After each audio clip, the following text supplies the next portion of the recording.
What's going on, everybody? It's your buddy, it's your pal Spaz Phoenix, the YWC Reality Check here with Kristen. Hey, what's up? And Guapo. Hola, mis amigos, Señor Guapo, back again. And we got two pay-per-views to preview, but in the immortal words of Adam Cleary, do we even bother previewing pay-per-views anymore in WWE? Eh. I mean, it's more of a shit show than anything nowadays, so. There is very much a let's throw some shit at the wall and see what sticks element going in WWE. But we do have Survivor Series to talk about. We do have NXT WarGames to talk about. We're going to leave NXT WarGames to the end because that's probably where we're going to be a lot more positive. How do we feel about Survivor Series? Now, there's a couple matches I want to see, but I know it wasn't the whole match, and I know now looking at it objectively, it's probably going to work out better for Becky Lynch to not have this match. But I was really looking forward to Becky Lynch versus Ronda Rousey. For some reason, it was the match that I didn't know I wanted. Oh, it was the match that I very much wanted, but because Becky is the man. I've got a lot of conversational time set aside for Becky Lynch and what happened to her. But that'll be closer to the end of the Survivor Series conversation. We're going to start at the bottom. The only match on the kickoff that we know of, the 5 tag team versus 5 tag team traditional 10-on-10 Survivor Series. That's a lot of people. 20 men. And see, the thing is, because New Day is involved and Lucha House Party is involved, they're missing the switch with just not making this an 11 versus 11 match. Yeah. But on the Raw side, I mean, SmackDown's winning this. I'm just going to put my thought right out there right away. For those of you playing along at home, if you haven't heard one of our pick'ems before, basically what you're going to do is you're going to, if you want to play along with us, you're going to put your predictions down in the box below for the 8 matches that we're going to talk about. You're going to rank them by confidence. The least confident is 1, the most confident is 8. If you pick a match and you're right with your prediction, the number that you associate with that pick is your score for that match. And if you have any problem with that, or if you've never done this with us before, check out the comment section down below. You're definitely going to see other people that are frequent players of the game, like Mizark 10, like Cheney, like Fortune 4 Shooters, like Melvin Michaels. My co-hosts and myself are playing along as well. So to all the usual suspects, hey, you guys are awesome. You guys are what makes this fun. Thank you again, as always, to my co-hosts. You guys are great.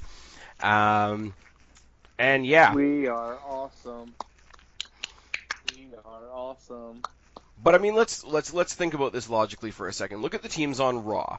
The teams on Raw are the Revival, the Lucha House Party that they literally brought up from 205 Live just to fill out this team, the B Team, the Ascension, and Bobby Roode and Chad Gable. Glorious. Because why not? I got nothing. They had to bring up a team just to have 5 teams. On SmackDown, however, we have the Usos, the New Day, the Club, Sanity, and I mean the Clones are in there too. But the other 4 teams there. Someone send Monoxide a tweet telling him that Primo has a job.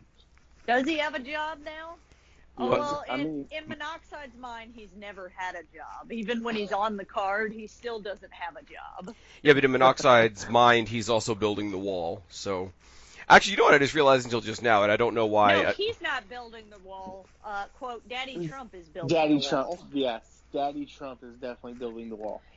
But you know what I just realized, and me being the jackass that I am, I'm surprised I didn't realize this until now. You got Sanity in there, and you got New Day in there, and those are both 3-man teams. You could have made up the 10-man team without including the Colognes. Yeah. I got SmackDown at 1 because they actually have a tag team division. I have SmackDown at 1. I have SmackDown at 4. Really? Because mostly it was one of those, well, this is what number I had left over. Now, See, question. So I know this is elimination. So it's if you're eliminated, your respective tag partners also eliminated. yeah. Yeah, is it- the team Okay. eliminated when whenever one person is eliminated, or are we having to eliminate every single person? No, they did this at the Survivor Series that I was at, and it's very much like if Connor's eliminated, Victor's also eliminated. If Dash is eliminated, Dawson's also eliminated. It's kind of cool. It's kind of like when they do a tag team battle royal, and Right. when one guy gets eliminated, they literally have to get a referee in there to pull out his partner for reasons. Even though on Raw, one of the Revival got eliminated, and they eliminated the other one. Yeah. Well, I mean, if you want to make a point, then you literally throw out both opponents, right? But Yeah, I guess so. I think it's kind of funny that, like, Going to be a big badass. the last time we saw Sanity on SmackDown in, like, forever was just to announce that one-off appearance by Nikki Cross. Right. Like, they're actually on SmackDown, and they can't get SmackDown time, but a one-off appearance from a women's competitor from NXT, they can come out and be the introductors, whatever you want to say. Anyways, there is a grand total of one actual title match on this card, and it's the Cruiserweight Championship, and I haven't watched any 205 Live since Super Showdown. We got Buddy Murphy versus Mustafa Ali, so I'm taking a total stab in the dark. I don't know why I put this at 6, because I was tired when I put this list together, but I got Buddy going over Mustafa Ali. I got Buddy going at 4. I have Mustafa Ali going at 2. Because stab in the dark. The only thing I can say right now is here you have, Buddy Murphy, who took on Cedric Alexander at Super Showdown, Mustafa Ali, who took on Cedric Alexander at WrestleMania. So this is the story of Cedric Alexander without Cedric Alexander. But And a heel Buddy Murphy. this is true. Well, I think he's been heel since he went to 205 Live.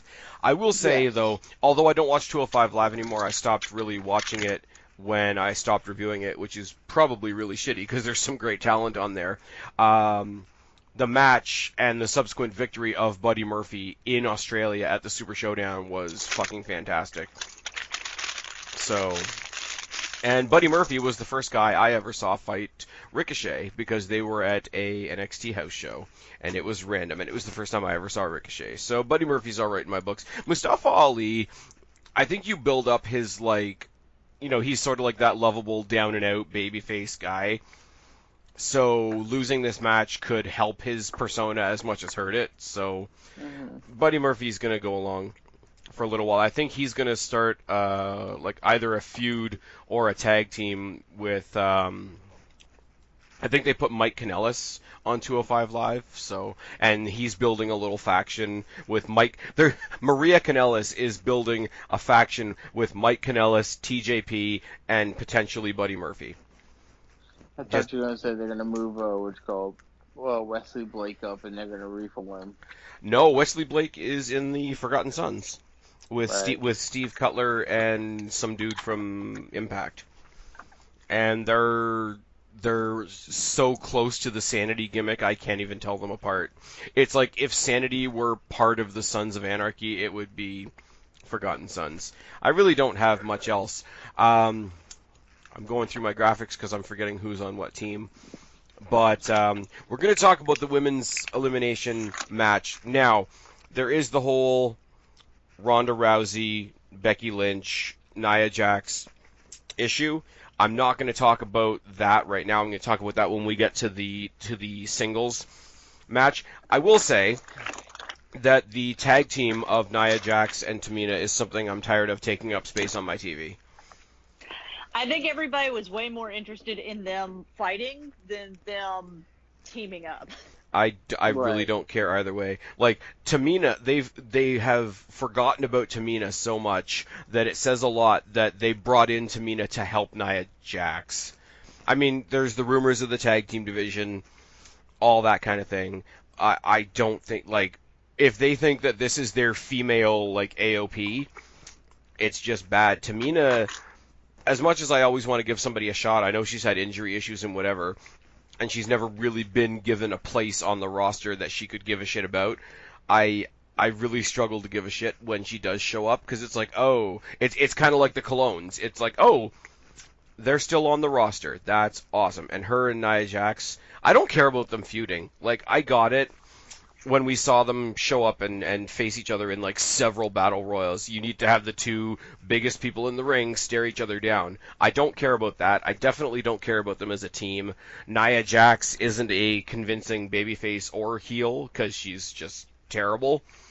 And this team, if you look at now, I'm going to say this. If you look at this team is full of people that I don't give a shit about, other than Ruby Riott and Alexa Bliss, but Alexa Bliss is only their manager on the outside.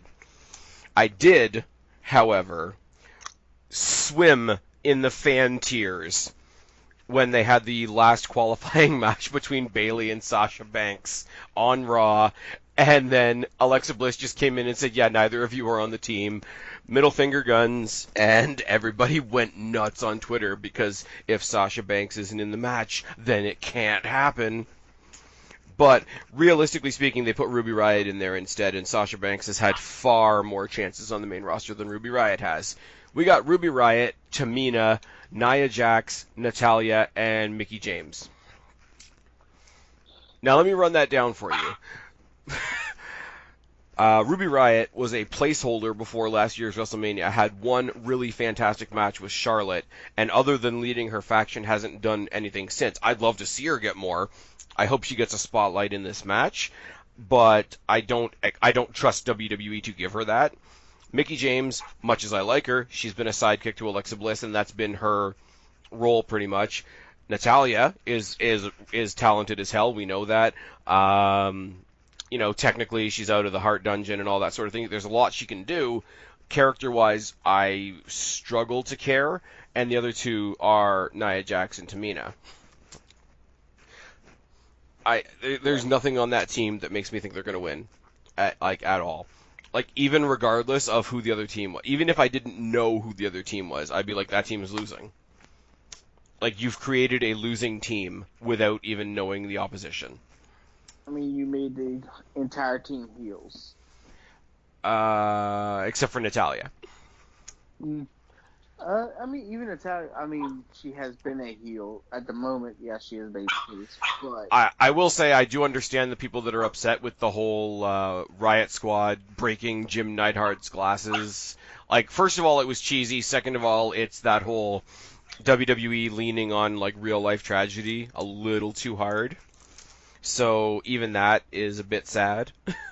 On the other side, you've got Carmella, who just turned face, and has actually been having better matches since she turned face.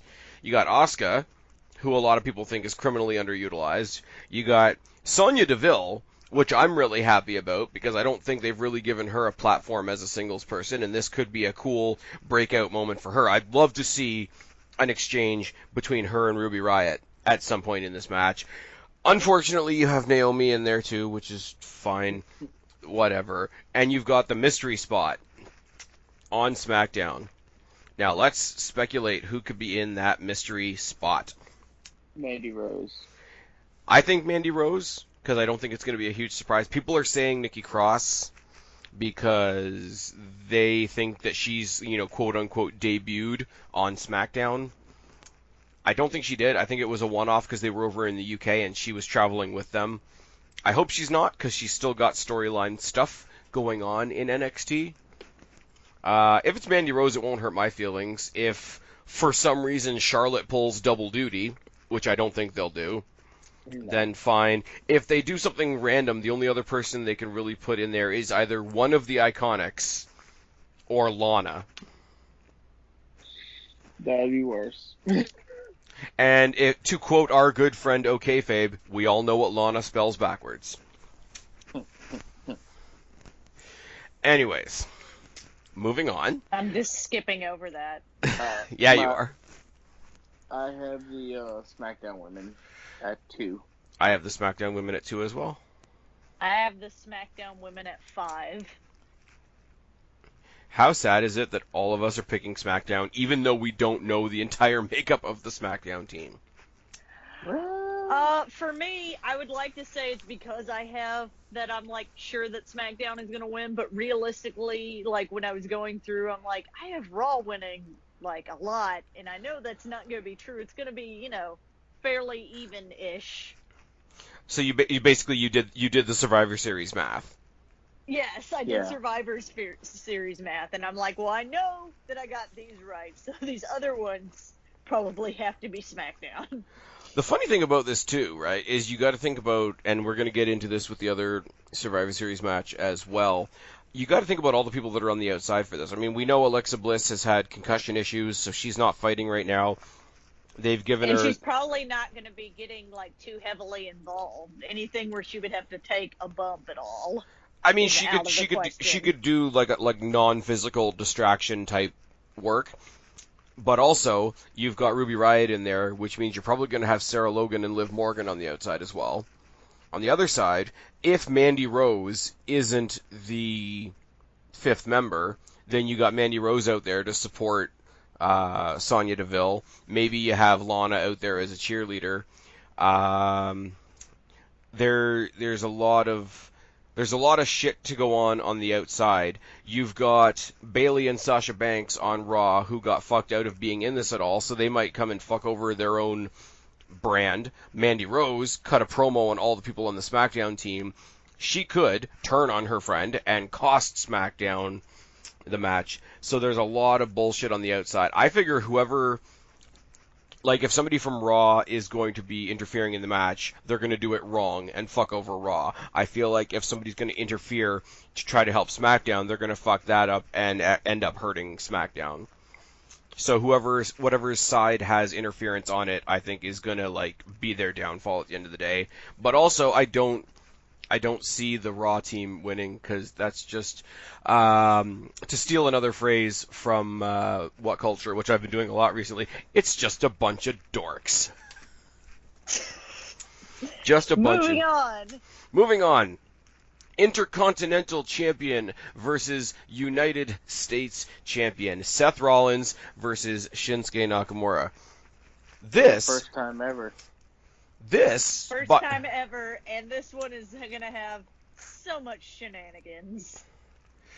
I see lots of ball punching and Dean Ambrose running in.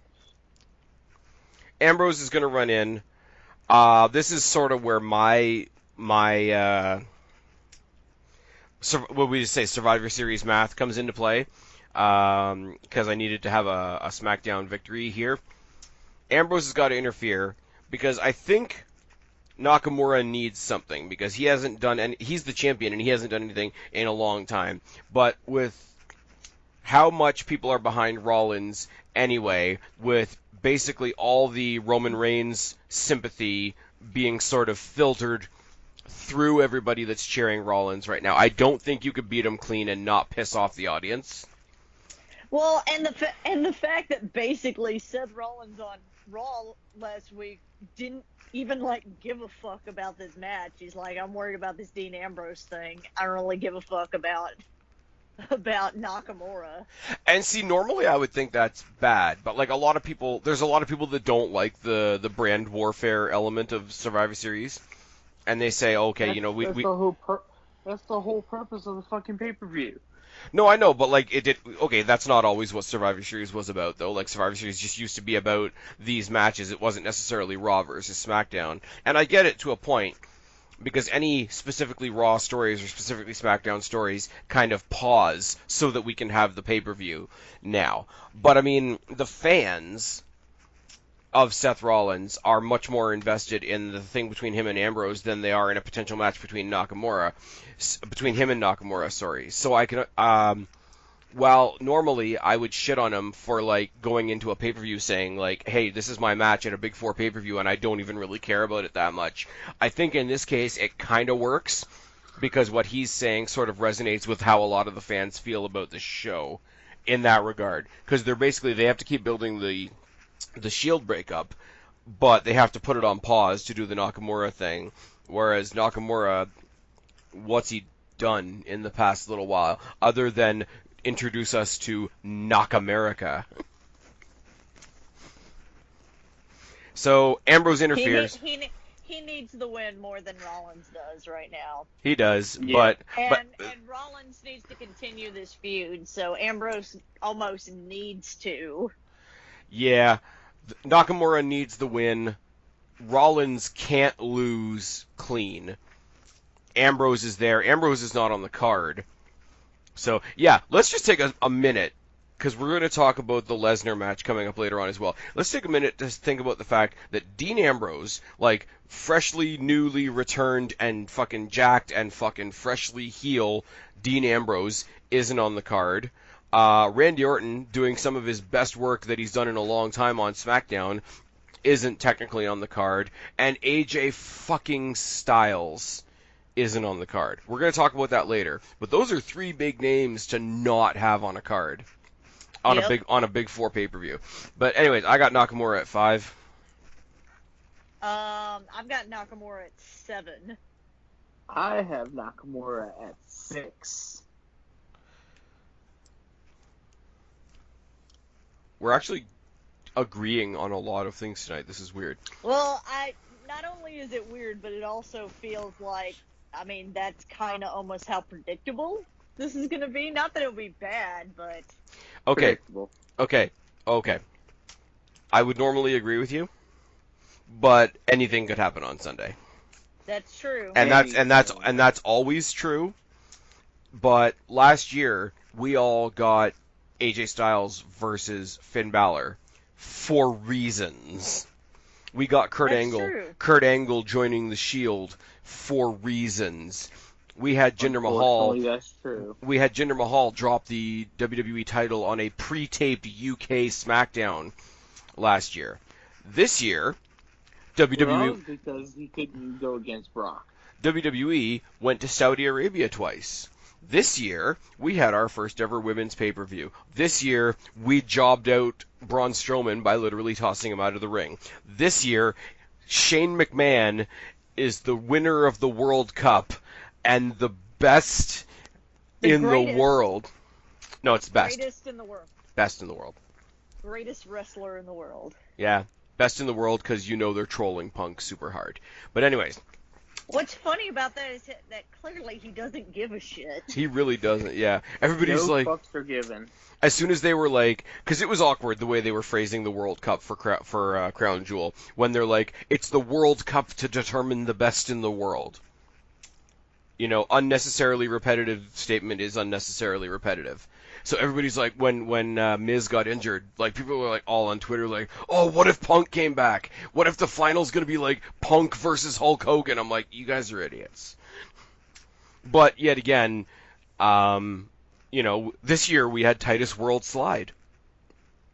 This year, Braun Strowman won a separate Royal Rumble to win a nice pea green Saudi Arabian championship. So never seen again. Yeah. But yet the World Cup has been seen. The World Cup is like backstage with Shane on SmackDown. That's because it's not an ugly looking belt that they were obligated to have. This year we had the Fabulous Moolah Memorial Battle Royal, and then we didn't. So as much as we want to say, yeah, like, this is easy to call because it's very predictable, I will go back to what the great Adam Cleary said. It's like, how dare we try to predict WWE anymore? Because literally the whole pay-per-view changed in 3 days. But with that in mind, one of the matches I'm actually looking forward to, and one that I kind of have a funny story about in a second, the tag team versus tag team match between the Bar and the Authors of Pain. I'm weirdly intrigued by this match. I'm glad you are. I have a feeling that you get guys like Sheamus and Cesaro who are so comfortable in their tag team role right now. Like, both of them struggled as singles guys for I don't know how long, and they fell into this team that they've got now. And I think they're just out there having fun. And I think since AOP came to the main roster, other than the two of them beating the shit out of Seth Rollins and winning the tag team titles in a handicap match. I think this will be their best match to date, although there's not really much to compare it to. But I think Sheamus and Cesaro are going to bring these guys to a really good match. Now, that being said, one of the rumors kicking around is that the reason that WWE gave the Authors of Pain the tag team championships on Raw is because their manager is Drake Maverick. And right now, the Bar are hanging out with the Big Show for reasons. So Vince, because, you gotta be, it's the land of the giants in WWE, the whole reason these two teams are fighting is so that we can see a standoff between Drake Maverick and the Big Show. I totally... But why, though? There's one other incident of that we're going to talk about later. But because it's Vince McMahon. If this is true, because Vince. He's so small, we throw him around. I kind of do want to see. Why? I kind of do want to see the Big Show throw Drake Maverick around. I really do. Just lowest common denominator humor. He's a big guy. He's a little guy. But I think if that's what got us to this, I am actually intrigued by the match. I think AOP are going to win. I got AOP at 4. I have AOP at 7, just because there's no reason why they had them lose when they just got the titles. And they're the newer team and everything like that. It's not going to hurt Cesaro and Sheamus. See, that's my biggest thing. That's my biggest thing. Suave will be pissed because no matter what, Cesaro's going to eat the pin. I don't think he will. I almost want to predict that we're going to see, because Cesaro is like freaky strong. We know this. I almost want to predict that we're going to see a Cesaro swing on one of the Authors of Pain, or a Cesaro swing on Drake Maverick. That's more likely. Cesaro swing into a friggin' sharpshooter. They let him out of the sharpshooter. He eats a brogue kick, and then he eats a weapon of mass destruction punch from the Big Show, and we just never see Drake Maverick again, which would be sad, because I like Spud. It's good. Anyways, Kristen, what do you got? I have AOP also winning, but at 3. Okay, excitement. Okay, let's talk about the men's 5-on-5 match. And I lost the graphic, so please bear with me for a moment. Okay, on Raw, because Raw is the show that Vince McMahon cares about, so of course we've got all the giants. We've got Braun Strowman, we've got Drew McIntyre, we got Bobby Lashley, which means on the outside, probably on a megaphone, we're going to have the 23-year-old piece of gold, Lio Rush. And because why not? Because I love Lio Rush. I love Lio Rush as Lashley's manager. I love how obnoxious he is. It's good. Let's be honest. Bobby Lashley has needed a manager for a long time. Let's be honest. Bobby Lashley is being creepy, and his opening thing is showing his ass to the audience. That's weird. I love Elias. I love Elias calling Child Protective Services. That was great, because clearly Lio Rush is a 10-year-old child, side by side with a man who's showing off his ass. And then you got Finn Balor in there, because somebody's got to eat the pin. On the other side, you've got Smojo. You've got Jeff Hardy, which makes me happy. You got the returning Rey Mysterio. You got the returning Rey Mysterio, who hasn't fully annoyed me yet. You got my boy The Miz, and you've got the best in the world. Somebody showed me a great graphic of all the Survivor Series matches since the brand split 2.0, and it's just Shane McMahon when he opened up SmackDown for the first time, talking about it being the land of opportunity, and then putting himself in every Survivor Series team since. Which is a thing that happened. There's a lot going on in this match. I mean, Baron Corbin's apparently going to be on the outside as sort of their manager, I guess. If Raw wins, then Braun Strowman gets to take on Brock Lesnar for the title, but he also gets his hands on Baron Corbin. Don't you mean Baron Corbin gets these hands?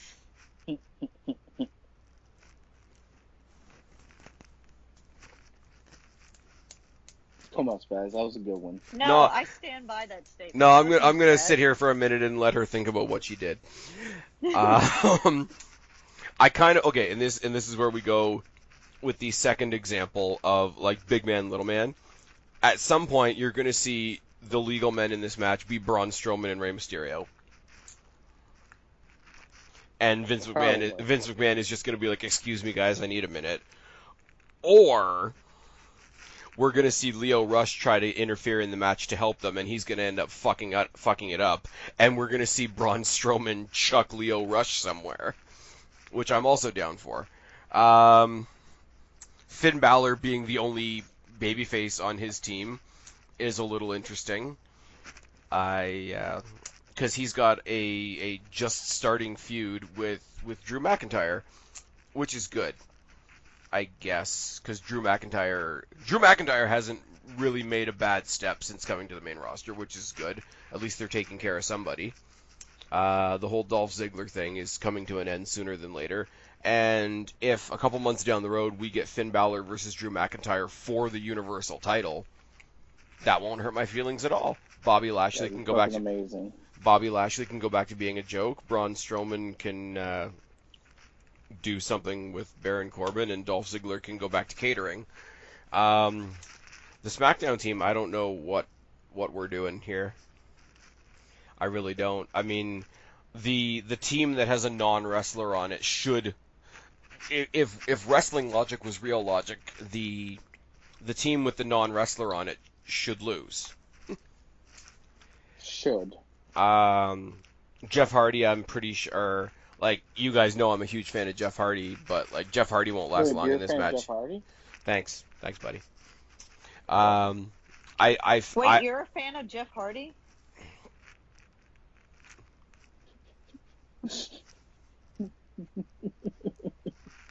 I still no regrets. No raggarts. Exactly. I mean, Jeff Hardy's. We know Jeff Hardy's a little bit older, a little bit more banged up. I figure he's going to go out early in the match, which is fine. Miz is supposedly turning face before WrestleMania, so that's a thing that might happen. Rey Mysterio, I'm sure we're going to get some David and Goliath. You know, like Rey Mysterio is the biggest little man in the fight, and all that kind of shit, so I'm sure he'll be around for a while. Shane McMahon will probably do something stupid. I'd love to see, like, some sort of, like, bullshit power trip argument between Shane McMahon and Baron Corbin, because we had a little bit of that at Crown Jewel. So, if it gets them both out of, like, fucking with other people at WrestleMania, and they decide to do Baron Corbin versus Shane McMahon, I mean, I won't care, but I'll be glad to see it, just because it'll get them away from everybody else. Apparently, the original plan was to have Shane McMahon versus Daniel Bryan at WrestleMania, which, no. Well, I'm glad we're not doing Definitely that not anymore. now. Well, unless, because Shane McMahon is apparently a heel. That's why they gave him the World Cup, because that was his heel turn, even though he's But done... Could you imagine Shane with the title? Because Can we not, though? I'm just saying they would be rehashing another storyline whenever, you know, a certain CEO had the title. Again, can we not, though? I'm just saying this is the same company where technically Vince McMahon has a Royal Rumble win on his resume. Yeah. Vince McMahon is a former ECW champion. That's it, guys. At Mania, we'll be seeing Shane McMahon win the WWE title.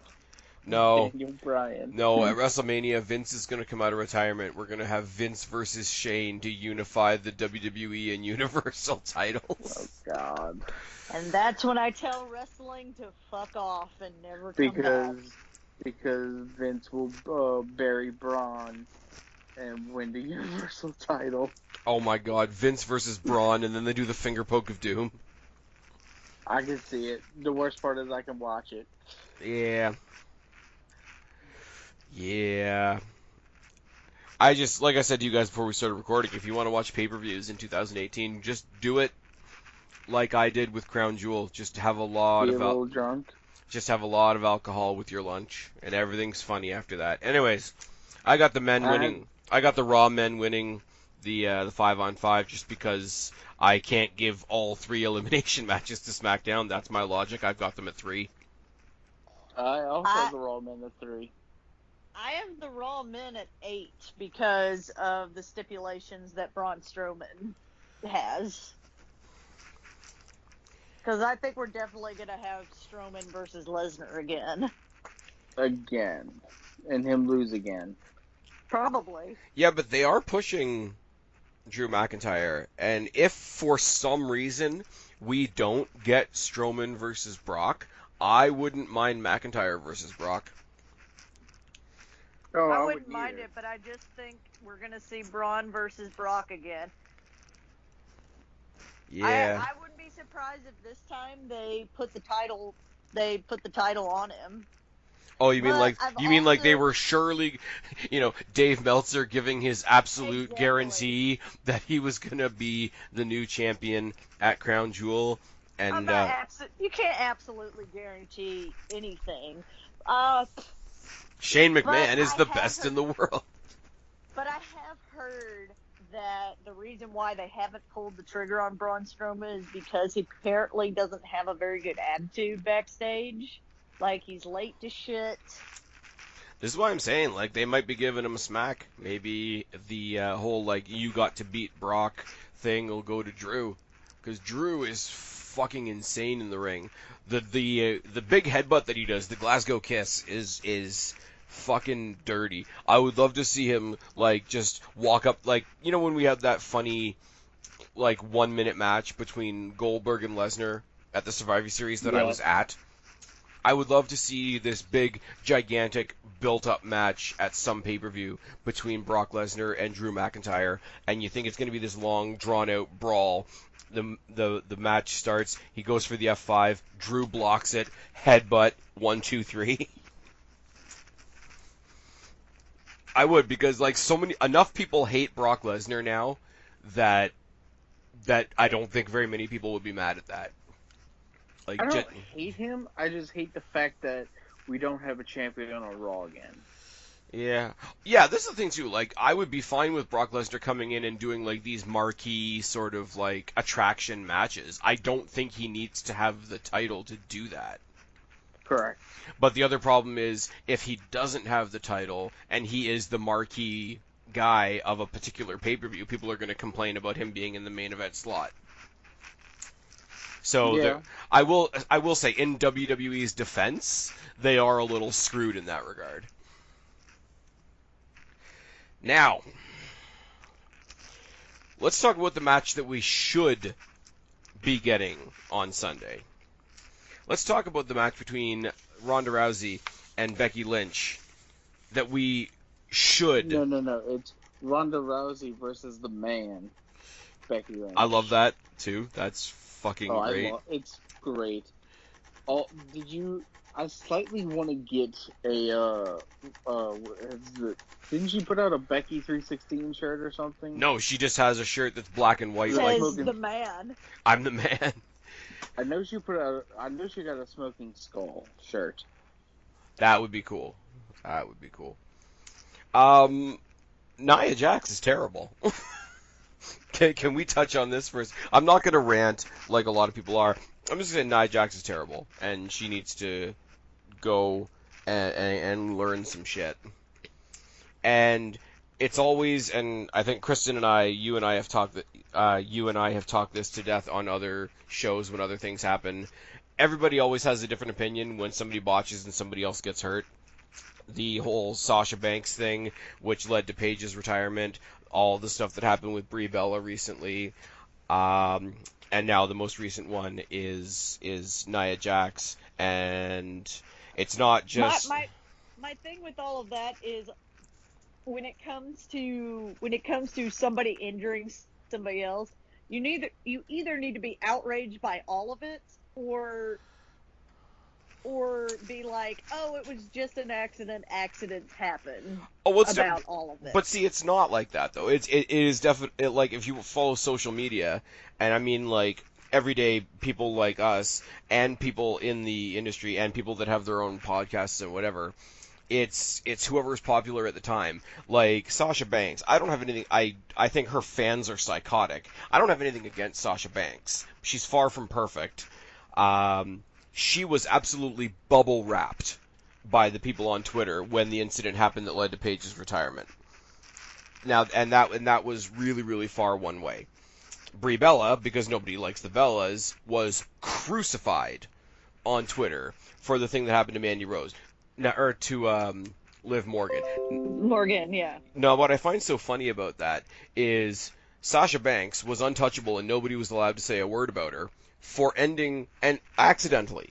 I need to repeat, accidentally, not intentionally, accidents happen. Sasha Banks was considered untouchable after ending somebody's career, but Brie Bella needs to never step in the ring ever, ever, ever again for hitting somebody in the head that took about a week and a half to recover from. So, hypocrisy, thy name is Twitter. I wouldn't...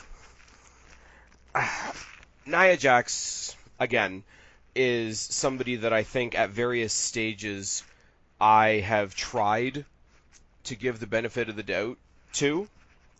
I've gone the route of, you know, she's not terrible. WWE books, like, and I've always said, with as much respect as I can, WWE books her like a fat chick. Like, all she does is slams, all she does is moves that basically squish people. They don't present her in a very flattering way. They don't give her very flattering ring gear, anything like that. So they definitely put her out there in such a way of, like, look, we hire fat people too. Which is terrible. I think her moveset has gotten better recently. But... I think the amount of times that she has fucked up the Samoan drop and nearly crushed somebody's skull, and it's just like not even like, oh, we slowed this down and got a real close up of it to see what happened. Like the amount of times I've just watched her on TV and it's just been like, oh.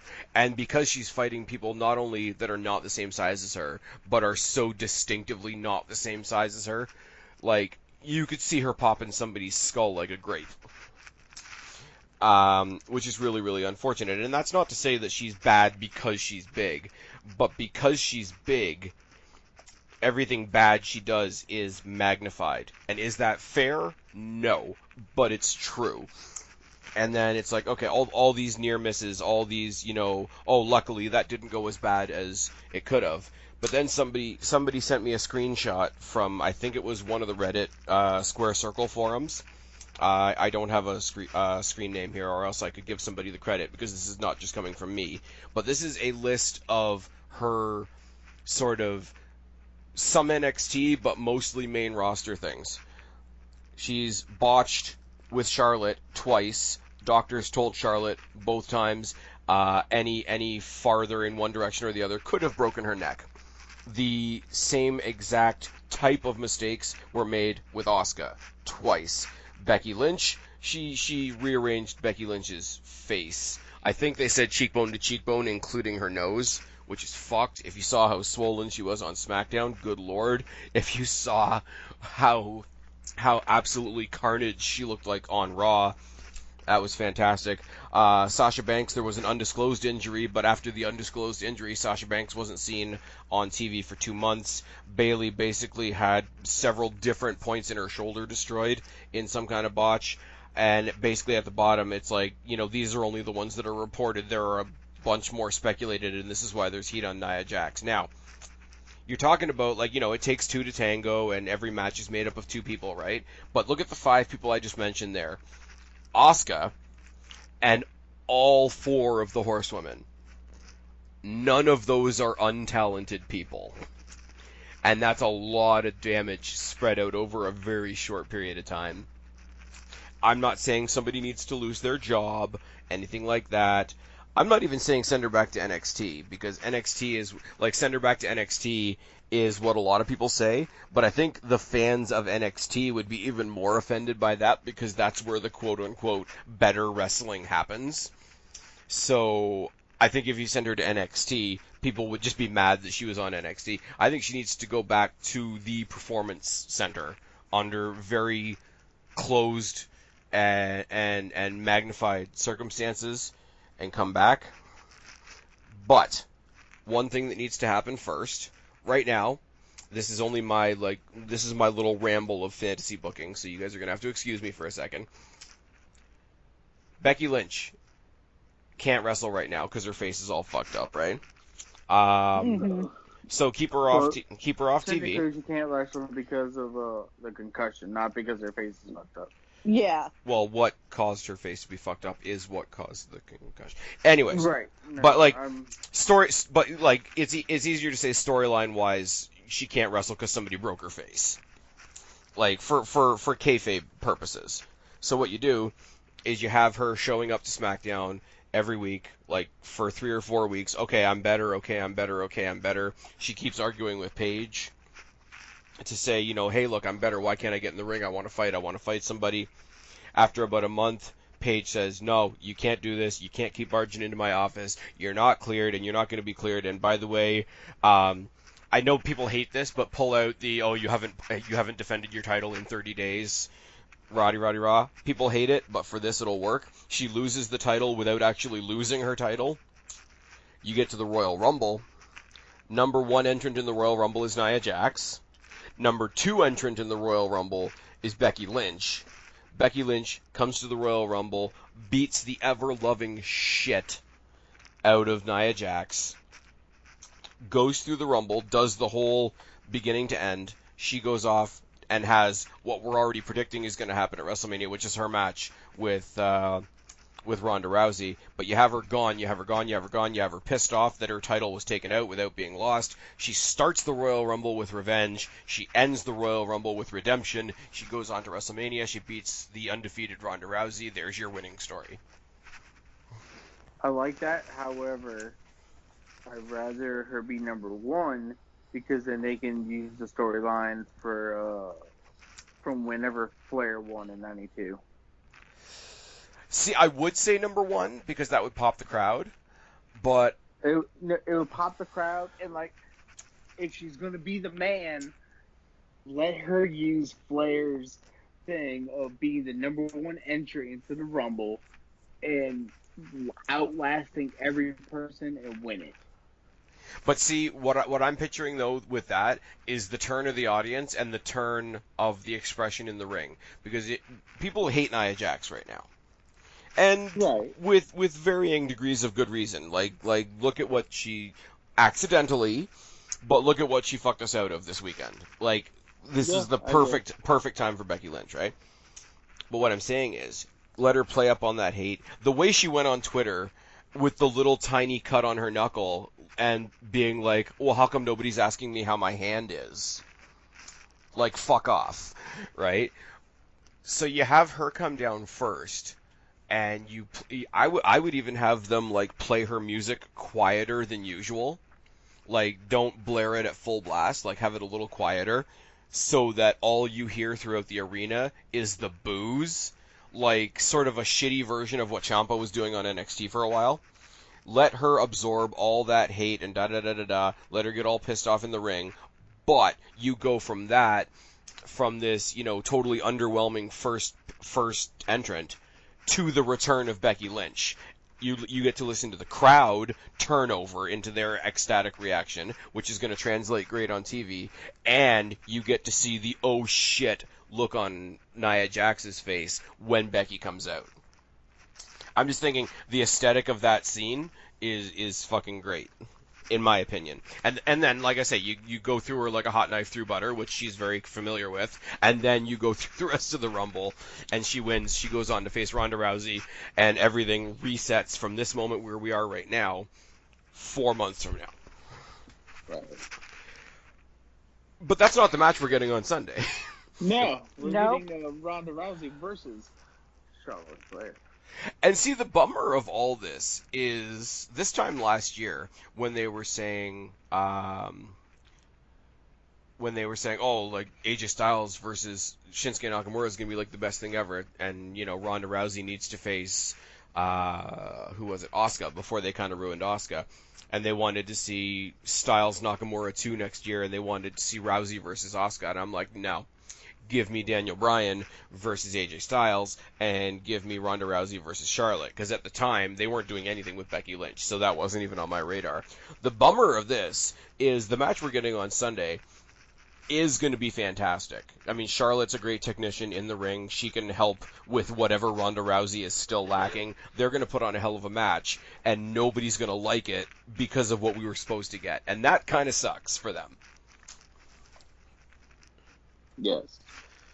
Anyways, there's no reason Charlotte's going to win this match, though, so I got Rousey at 7. Yay! I got Rousey at 8. I have Rousey at 6. I also think this is the littlest input that I've put in for a women's match. Mostly because I agree with what you guys said. Do you have any interest, in sort of a bubble, do you have any interest in the Rousey-Charlotte match? I mean, this is the match that they've been wanting to get, that they wanted to give us at WrestleMania, anyways. I mean, I might be. Charlotte's a great wrestler, and I wouldn't say Ronda's a great wrestler, but she's impressed everybody with how well she's done with what she can do. For somebody who's been doing it a year. Exactly. And so I think Charlotte can carry them to another good match. Yeah. Sort of the way. But like you said, it has this shadow of we're not getting what we wanted, so I don't think anybody's gonna like it. Yeah. I think regardless. I think if anything, because the fans are initially going to reject it, if both the women in the match go in there with a bit of a chip on their shoulder, like, hey, if you don't think you're going to cheer us, watch what we can do. I think that'll add to it. I think both, because the fans are going to resent Charlotte for being the replacement for Becky, and the fans are going to resent Ronda Rousey, I think, because she was Becky's opponent. And I think, not in general. In general, I think people sort of like what Rousey's doing on Raw, but by comparison to Becky, who's absolutely slaughtering people on Twitter, which is a whole other story. Like, watching Becky on Twitter is almost as good as watching her on TV. When the Evolution pay-per-view happened and the Ronda Rousey match happened after Charlotte Becky, and then Ronda Rousey tried to follow Becky on Twitter, so Becky screenshotted the whole thing, Ronda Rousey followed you on Twitter, and she's like, no, she tried. She's like randomly picking fights online with Seth Rollins, which is something like that people want to see now. Like, people are actually on Twitter advocating for a Becky Lynch versus Seth Rollins match, which would be fun. Oh, the other thing I forgot to mention, somebody pointed this out to me just before we came on. The Rollins-Nakamura match, you have the King of Strong Style versus the King Slayer. So, a little bit of symbolism there. Really, really late to the dance on that one. But! Just a bit. Yeah, well. It's a ramble, you guys know that. I'm going to say 2 more names, and I'm going to let you guys talk, because everything I have to say about this next match, I said in a rant last night. Brock Lesnar versus newly heel new WWE champion Daniel Bryan. Bryan at 5 because of fuckery. Are you serious? Yes. I have Bryan at 1, but mostly that's a kind of what I want, as opposed to what I actually think is going to happen. I have it simply because you're not going to take the title off AJ, put Bryan in that spot, and not let Bryan win. They exactly did that last year when AJ took the title off of Jinder and then went and lost to Brock Lesnar. Difference is AJ wasn't the golden boy then. Is Daniel the golden boy? I mean, he's the golden boy to the fans, but it's exactly. I don't know. I wish I could be excited about this match. Here's my thing is that I just really don't care about this match. Not because I'm angry or anything like that. I just I don't think that Brock Lesnar can have a good match with Daniel Bryan. I don't care how great of a wrestler Daniel Bryan is. With the size difference, Brock Lesnar is not John Cena. Brock Lesnar does not get elevated to whatever wrestling level because his opponent is a good wrestler. That's not who he is. Brock and Bryan have vastly different styles, and I just don't feel like they're gonna mesh well. See, my problem isn't that. My problem is more so the way they treated AJ Styles in the process. But my problem with this match is it is a Brock Lesnar problem, but I think it's a little different than from what a lot of other people think. I give Brock Lesnar, I'd like to think anyways, that I give Brock Lesnar a lot more credit than most people. Most people are just flat out sick of him. They want him to fuck off. They want him to go to UFC or do whatever. They're bored of him. They think he's lazy. They don't care about him because they, believe, and probably rightfully so, that he doesn't give a shit about them. They have no reason to care about him. I have, and I said this in my little diatribe last night, I have a semblance of respect left for Brock Lesnar in the sense of he does bring a big fight feel. He does bring a level of legitimacy that's different, not better, but different than what the other stars in WWE bring. And in a match, depending on how much he gives a shit about the match, he does bring a real car crash element to a match. Now, if that's really the only thing left that I have nice to say about Brock Lesnar, and it's like without that superstar car crash element, then I'm willing to say I'm almost with everybody else, where it's like, okay, why should I care? We're not going to get that in a Daniel Bryan match, because he's going to be Brock Lesnar light. He's going to have to be Brock Lesnar light. We know all the protocols that they set up for him so that he can come back. He gets concussion tests after every segment, after every brawl, after every match. I think he gets a CT at the end of every SmackDown. I could be wrong. And just the awareness of how long he was gone and why he was gone. The only element left is the Brock Lesnar that went into a match with Randy Orton and split his fucking forehead open, that went in there with John Cena and chucked him around like an empty tracksuit.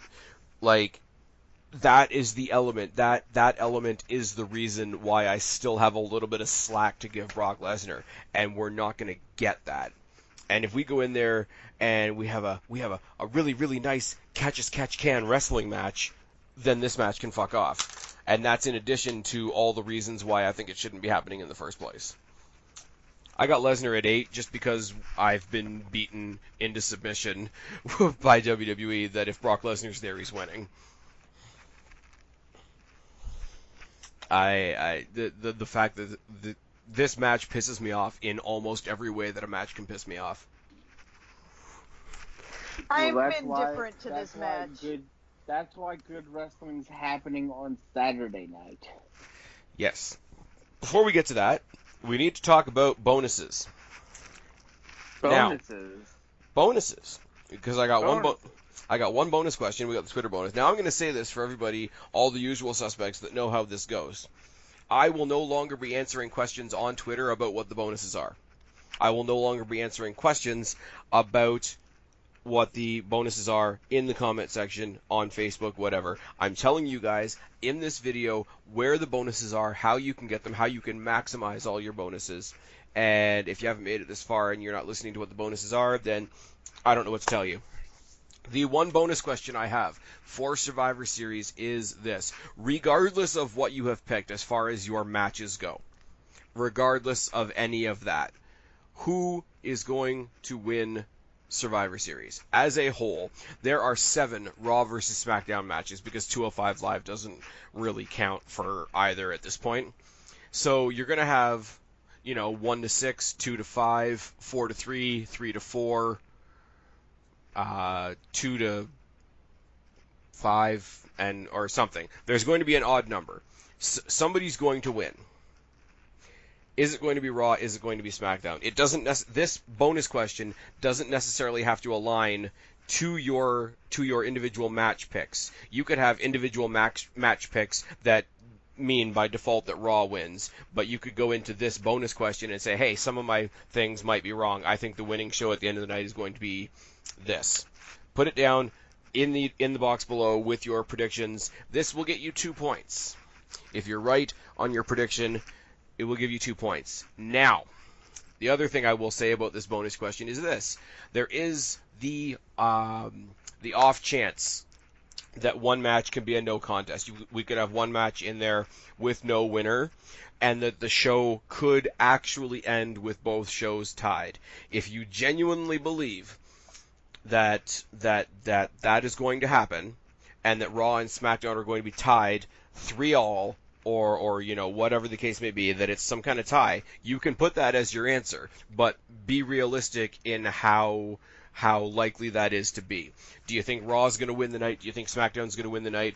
Or do you really want to take a chance and say that both shows are going to somehow be tied at the end of the night? That is the bonus question. There is no bonus question for WarGames, but what I will say is the Twitter bonus will apply to both games. Twitter bonus is this. You share out either this video or the link to my channel as a whole on Twitter. Obviously tag me so that I can see that you've done it. If you want 2 points, you share out either this video or my channel as a whole. Tag myself, tag my 2 co-hosts, Kristen at BlackCatFeline, Guapo at Guapo_504. You want 3 points towards both games. You share this video or you share my channel.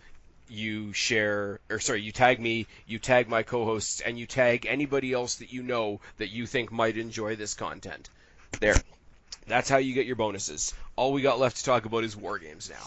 Are we ready to talk about WarGames as I lose my voice? Yeah. Yes. Oh, P.S. What's your guys' answer for the bonus question? Who wins the night? Well, if I go by what I have put down on here, I have SmackDown winning by 1 match. Okay. Guapo?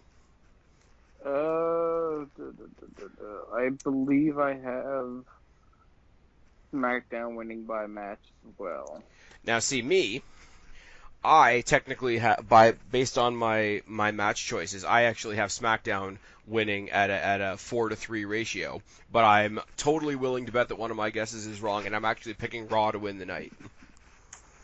So I'm going to contradict myself just because I can. Let's move on to WarGames. Nope, I'm committed. You're committed?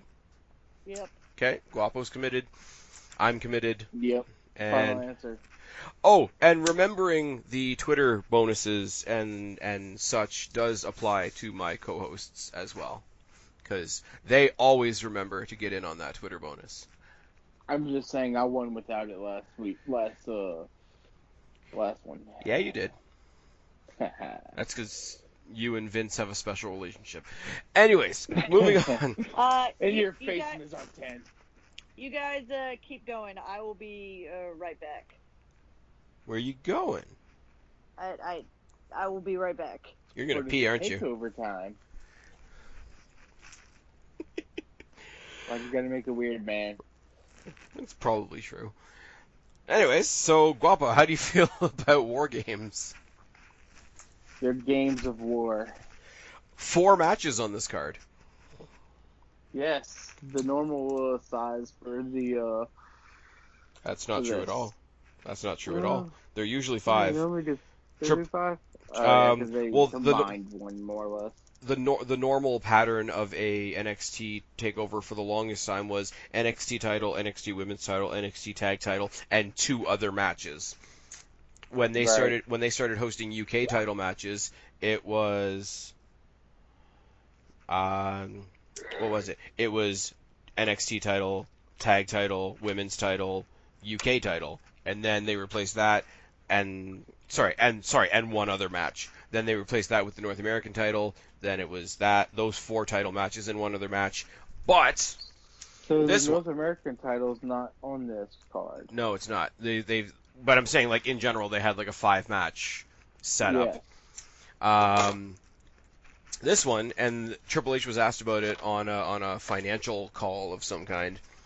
Basically, he said, you don't want to give people too much, and the WarGames match is a long match, and Kairi Sane Shayna Baszler is a 2 out of 3 falls match, which needs to get a decent amount of time. So he basically said we're giving them 4 matches because that's what we have time for, and that's what we're spending our time on.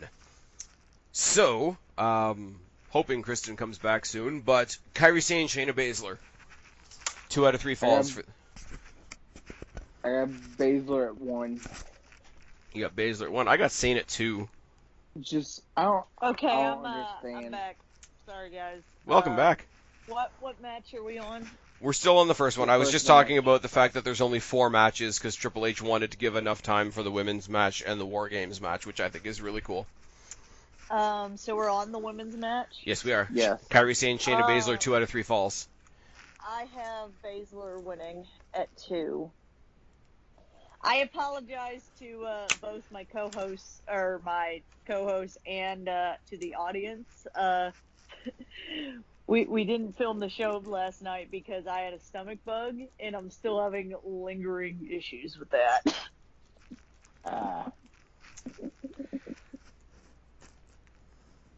She just wanted to correct me in front of all of you that she wasn't going to pee. That's all that was. She was just going to hurl. I much rather would have been peeing. There you go.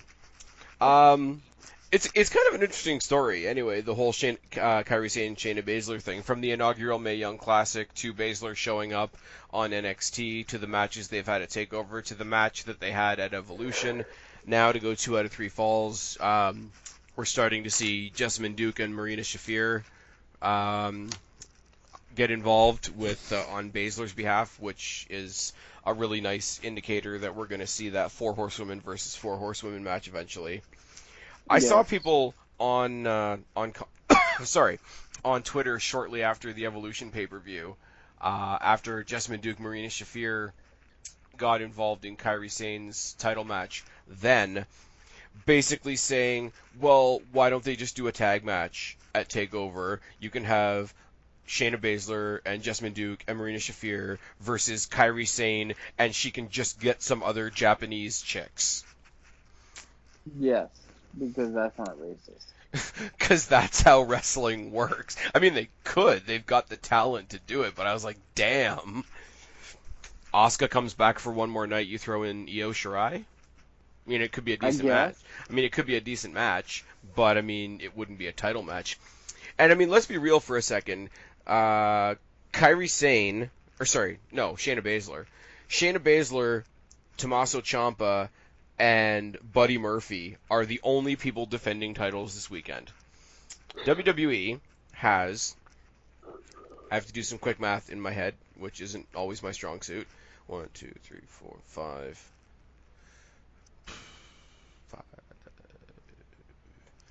WWE, between WWE and NXT, has 14 titles, not including UK, and 3 of them are being defended this weekend.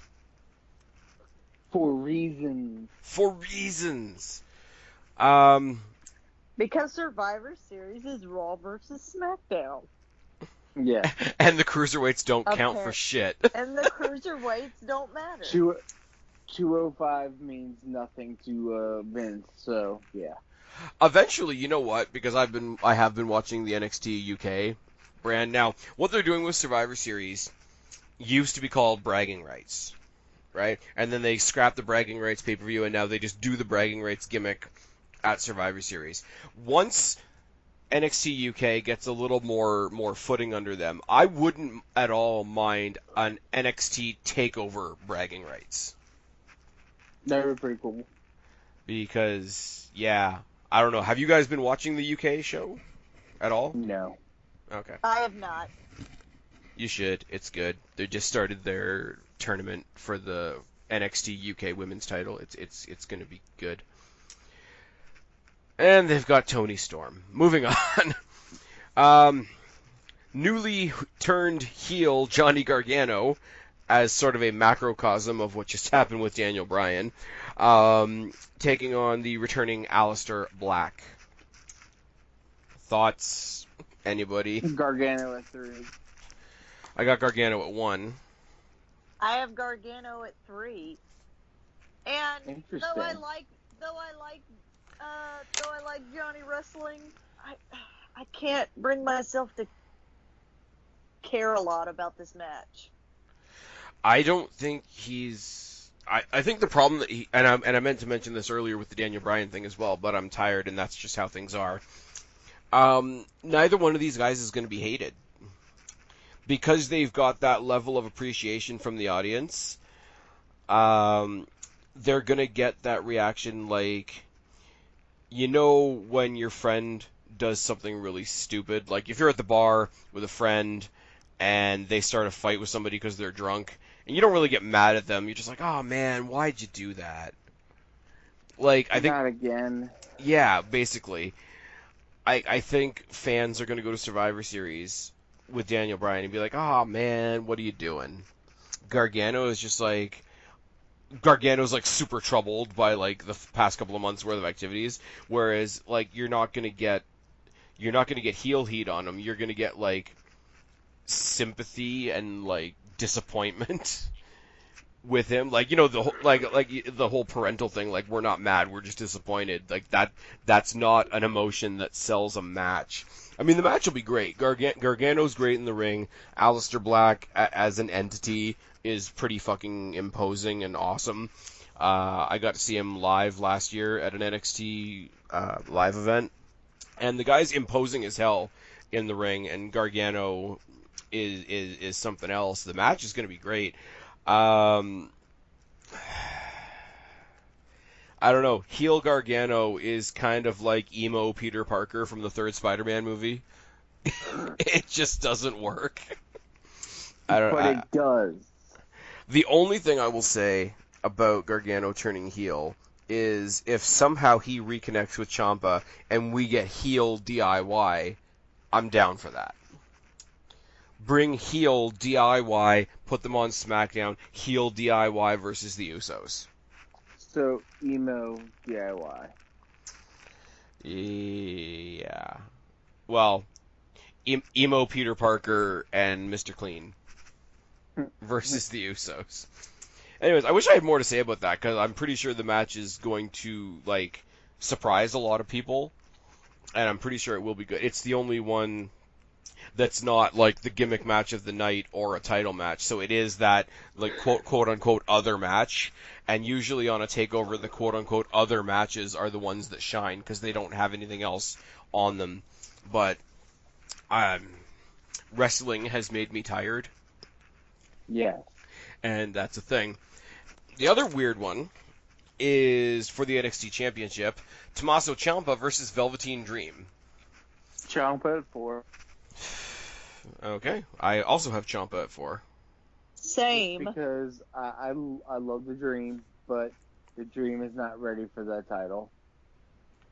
Also, he's not ready to beat Ciampa. Yeah. Yeah. Dream is not ready for Ciampa.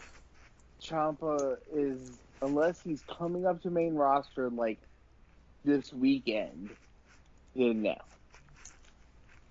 Well, the only one that's rumored to possibly be coming up to the main roster this weekend, we talked about the women's 5-on-5 that's happening at Survivor Series. There is a small rumor going around that they could surprise us with Shayna Baszler joining the SmackDown women's team, which would be really bizarre because I can't picture her fitting in with the rest of the SmackDown roster the way it is right now, but I wouldn't hate it. Agreed. I wouldn't hate it. We'd still have 2 MMA chicks in NXT, and we'd have one of the 4 horsewomen on both Raw and SmackDown. And then we'd have 2 MMA or slight MMA chicks on SmackDown, though. Are you including Sonya Deville? Yes. Yeah, you are. Sonya Deville could get it, but that's another story for another day. Too bad she doesn't go for your type. That's okay. Trip to the bar will fix all of that. Anyways, moving on. I was saying she goes for chicks, but cool. Yeah, I got what you were saying. Did you get what I was saying? Okay. That's right. It's late in the day and I'm tired. Boo. Undisputed at 2. I'm just going to back to the title match for a second. It's weird because you guys talk about Velveteen Dream not being ready to beat Ciampa. We're not ready for Ciampa to not be champion. It's weird because so much of SmackDown has circled around Gargano, Ciampa, and Black that Velveteen Dream seems like the guy on the outside in his own title opportunity.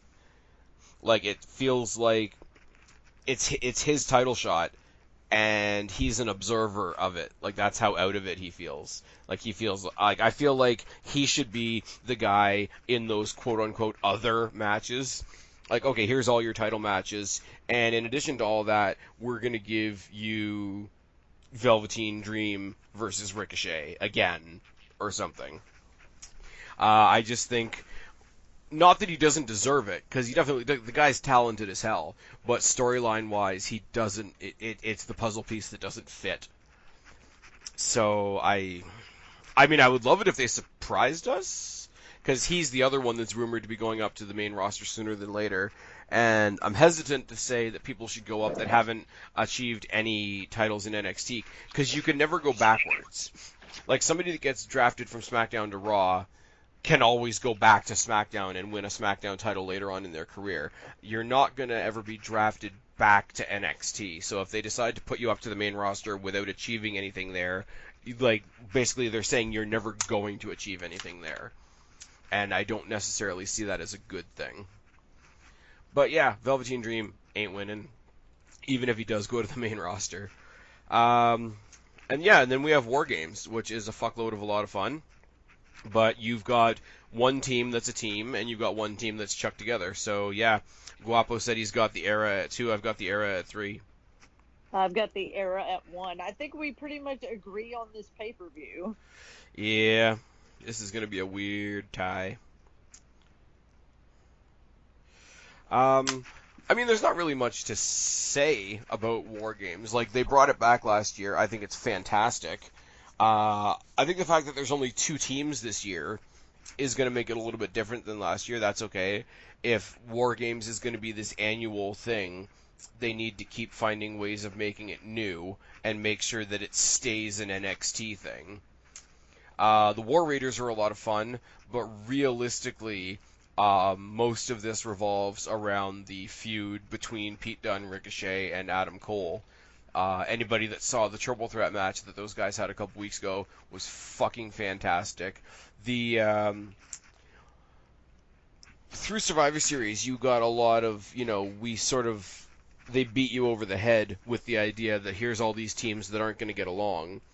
You got Natalya and Ruby Riott on the same team after they did the whole Jim Neidhart's glasses thing. You got Baron Corbin heading up a team and then putting Braun Strowman in it. You've got Finn Balor being the only babyface on a team of heel giants. You've got Shane McMahon, who's the best in the world. But the subtle way that they just sort of sow seeds of discontent between Ricochet and Pete Dunne, I think has always been awesome. I think the fact that Pete Dunne, even though he's the champion of another brand, is still in this storyline on NXT, on proper NXT, is something that I don't think is going to last forever. So if this is the last time we see him on regular NXT, I think this will be a great way for him to go out. But logically, the team that's actually a team needs to win. Plus, Undisputed Era won the advantage on NXT this week. So they've got the advantage, they've got the teamwork, they've got the experience, they should win it. But sometimes NXT likes to make people happy, and if they want to make people happy, babyfaces are going to win, even if it makes no sense. Ricochet in the WarGames structure is going to be something to watch. And yeah, we might see him kill himself off the top of a cage. And that's a really bummer way for me to end this video, but I am fucking tired, and we just got through all those predictions. Same. Yes. Where can they find you guys? You can find me on Guapo Twitter. _504 on Twitter. Same, but Black Cat Feline. So not the same at all. Yes. Guys, She I'm still said. like, And you guys know where to find me, or you wouldn't be here. I've been Spaz, she's been Kristen, he's been Guapo. We are your YWC Reality Check. We are very tired. Subscribe up there, talk down there, start a conversation. Keep all these conversations going. Don't be a stranger. I'll talk to each and every last one of you later, but for right now, me, Kristen, and Guapo are tagging out. Bye, guys. bye. Adios, amigos.